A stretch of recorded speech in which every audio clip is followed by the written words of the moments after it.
Muito bem, olá você que está me assistindo, seja muito bem-vindo a mais um dos nossos vídeos. Vamos dar continuidade aos nossos problemas de otimização.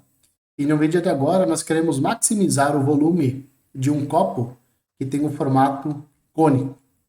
Vamos lá? Bom, para isso vamos utilizar como bibliografia básica o livro do Stuart, né, na sua sétima edição, algo que nós já viemos adotando já há algum tempo, né?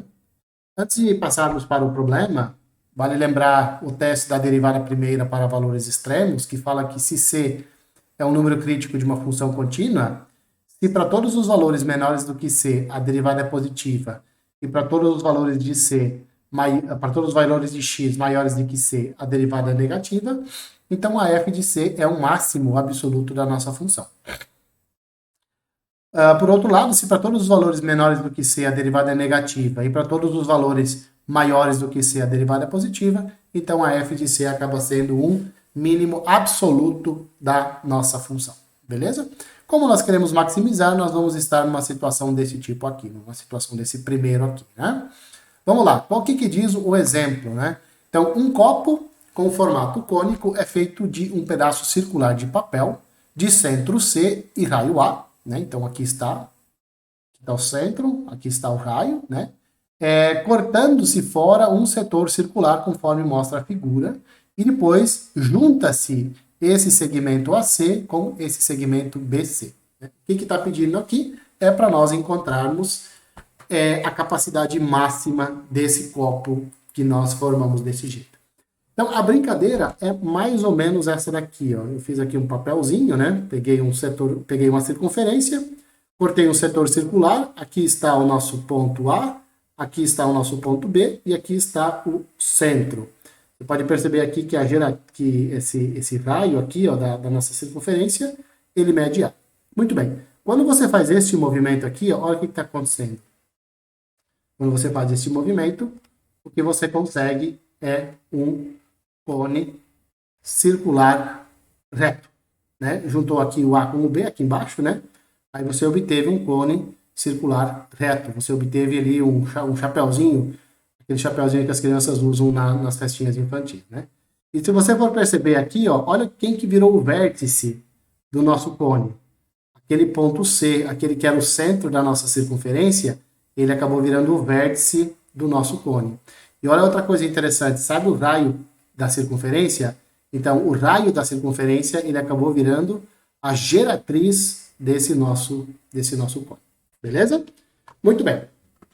Então, essa é a brincadeira e nós queremos saber qual é o volume máximo obtido desse cone. Tá bom? Então, vamos lá. Vamos introduzir as nossas notações, né? Primeiro, F vai ser o raio da base do cone, tá? H vai ser a altura do cone e V vai ser o volume do cone.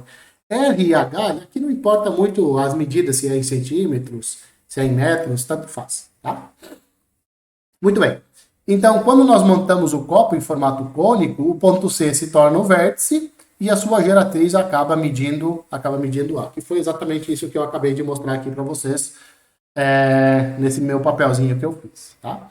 Então, aqui, fazendo o diagrama com as nossas notações, ó, aqui está o ponto A, né? Aqui está o ponto C, ele acaba virando o vértice. Aqui está a altura, a geratriz acaba medindo A, e o R, que é o raio da base, está exposto aqui. E com isso, com essas nomenclaturas, com essas notações, nós temos o seguinte, né? Que o volume do cone é 1/3 da área da base vezes a altura. A área da base é πr ao quadrado, porque é uma circunferência. Né? Como é que nós vamos relacionar o H com o R? Né? O H e o R tem que ter alguma relação. Como esse cone ele é reto, o teorema de Pitágoras nos fala o seguinte: a geratriz ao quadrado é igual à altura ao quadrado somado com o raio da base ao quadrado. Então, o teorema de Pitágoras nos dá esta relação. Agora, olha aqui para o volume, olha que coisa legal. No volume, aparece R ao quadrado. Aqui, ó, está aparecendo R ao quadrado. Aqui está aparecendo H. Aqui vai aparecer H quadrado. Esse A quadrado que aparece aqui, isso é um número. O número A, o A é um número. Parece uma letra, mas ele é um número. Você pode atribuir para ele o valor que você quiser. Nesse meu caso aqui, pelo que eu medi, nesse meu papelzinho, o A valia 5 centímetros. Tá? Isso aqui no meu papelzinho aqui. Então, olha só. Se eu isolar o R quadrado aqui nessa expressão, eu posso substituir aqui na fórmula do volume. Né? Então, eu isolo aqui o R quadrado, fico com R quadrado igual a quadrado menos H quadrado, venho aqui na fórmula do volume e faço essa substituição. No lugar do R quadrado, eu coloco A quadrado menos H quadrado. Agora eu vou fazer uma distribuição aqui e olha o que eu vou obter para o meu volume. 1/3 de π, que multiplica A ao quadrado vezes H menos H ao cubo. Eu pergunto, quem é variável aqui na fórmula do volume? Só tem uma variável em questão, que é o H. O A, como eu já falei para você, o A é um número. Sei lá, 5, 10, 20, 30, tanto faz. Isso não é importante. Mas ele é um número. Ele é um número qualquer que você pode atribuir. Número positivo. Tá bom? Então, todo o volume do cone, ele acabou ficando em função só dessa altura aqui. Eu poderia ter escrito também o volume só em função do raio. Para isso, bastasse que eu viesse aqui, em vez de isolar o R quadrado, eu tinha que isolar o H, desculpa. Joga R quadrado para o outro lado e extrai a raiz. Cara, ia aparecer umas raízes loucas aqui. Aí eu falei, não, melhor nós trabalhar com H, em vez de nós trabalharmos com o R. Em vez de nós darmos o volume em termos do raio da base, vamos dar o volume em termos do H. Certo? Então vamos lá. Então o volume é dado por isso daqui. É dado por essa expressão. É dado por essa expressão aqui. Beleza. Como nós queremos maximizar o volume do cone, nós temos que determinar o máximo absoluto desta função volume aqui, que está em função de H, né, que é essa daqui. Tá certo? Então, essa função aqui é a que nós vamos agora maximizar.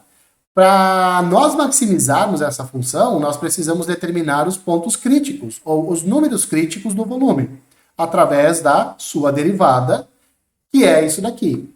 Derivada em relação a quem? Em relação ao H, né? Que é a única variável que tem aqui. Então, derivando isso aqui é 1/3 de π é uma constante, passa para fora da derivada. Basta eu derivar o que está entre parênteses.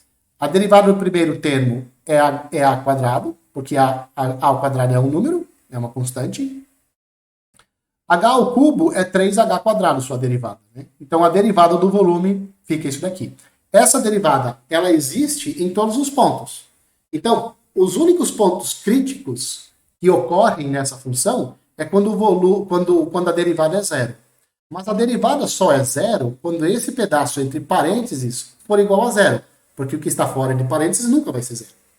Então, essa derivada só vai ser zero quando A quadrado menos 3H quadrado for igual a zero. Tá? Isso aqui é a mesma coisa que dizer que o H... O que eu fiz aqui? Eu joguei o H, o 3H quadrado para o outro lado, né, o lado direito aqui, passei o 3 dividindo e acabei ficando com H ao quadrado igual a A quadrado sobre 3. Extraio a raiz quadrada de ambos os lados. Não preciso me preocupar com mais ou menos a raiz quadrada, porque nós estamos falando de medidas. Como nós estamos falando de medidas, então o menos raiz quadrada de A quadrado sobre 3, eu não preciso considerar, só preciso considerar a parte positiva. E então o meu H fica esta raiz quadrada aqui. Como o A é um número positivo, porque ele é uma medida, ele é a medida da geratriz, então eu posso fazer o seguinte, ó, eu posso extrair a raiz quadrada aqui, no numerador, e extrair a raiz quadrada no denominador. Isso vai me dar o H igual a sobre a raiz de 3. Então, os únicos valores críticos, o único valor crítico da minha função volume é quando o H é igual a sobre a raiz de 3. A é a geratriz. Lembra? A é a geratriz, ou então A é o raio dessa circunferência aqui que eu comecei toda a nossa brincadeira. Beleza? Bom, você pode verificar o seguinte, ó. Esse aqui é o ponto crítico, só tem esse ponto crítico. Se você pegar valores menores do que esse número crítico, a sua derivada vai ficar positiva. Se você substituir aqui na sua derivada números menores do que A sobre a raiz de 3, isso daqui vai ficar um número positivo. Um número, por exemplo, que é menor do que A sobre a raiz de 3 é o H igual a 0. É um número menor. Quando eu pegar H igual a 0 aqui, então isso daqui vai me dar um número positivo. Tá? Se eu pegar números maiores do que esse número crítico, essa derivada aqui, ela vai ficar negativa. Né? Então, o que vai acontecer no meu ponto crítico?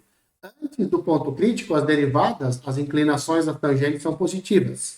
Depois do ponto crítico, as derivadas elas têm inclinações negativas. Então, no final do dia, eu acabo tendo um topo, eu acabo tendo uma montanha, o ponto de máximo absoluto da nossa função. Né? Então, o volume ele é máximo quando a altura do cone for A sobre a raiz de 3. Tá? Para esse valor de H, eu vou jogar lá no meu volume, a fórmula do volume é dado por essa expressão aqui. Eu venho aqui, jogo no lugar do H quadrado, eu jogo A quadrado sobre 3. No lugar do H, eu jogo A sobre a raiz de 3. Né? Esse termo entre parênteses, ó, A ao quadrado menos A ao quadrado sobre 3, fica 2A ao quadrado sobre 3. Beleza?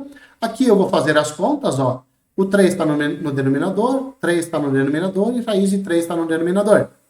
Então, o denominador vai ficar 9 sobre a raiz de 3. O que nós temos no numerador? Π, que multiplica 2, que multiplica A quadrado, que multiplica A. Então, isso aqui vai ficar 2π vezes A ao cubo sobre 9 raiz de 3. Tá? Então, esse é o volume máximo que nós podemos obter fazendo essa brincadeira que nós fizemos, né? Esse volume máximo ocorre quando a altura do cone for a geratriz sobre a raiz de 3, e esse volume máximo é dado por essa expressão aqui, 2πa ao cubo sobre 9 raiz de 3. Beleza?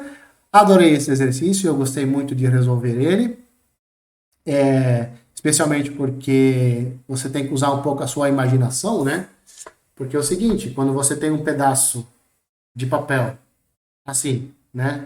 Um setor circular, um círculo em que você extrai um setor circular, então você faz esse movimento aqui e você obtém um cone. Coisas desse tipo são muito legais de brincar com crianças, né? Então você pode, por exemplo, fazer um chapéuzinho de aniversário para o seu filho usando esse tipo de truquezinho. Beleza? Bom, você pode perguntar, mas não tem copos nesse formato. Mentira, tem sim. Tem umas tulipinhas por aí que você pode usar para tomar a sua cervejinha no final de semana. Ele tem esse formato e aqui embaixo tem um pedestal para ele, né? Para ele não tocar, ficar em pé, né? Mas esse tipo de copos ainda existe, né? Enquanto isso, um abraço para você e eu espero que você me veja nos próximos vídeos.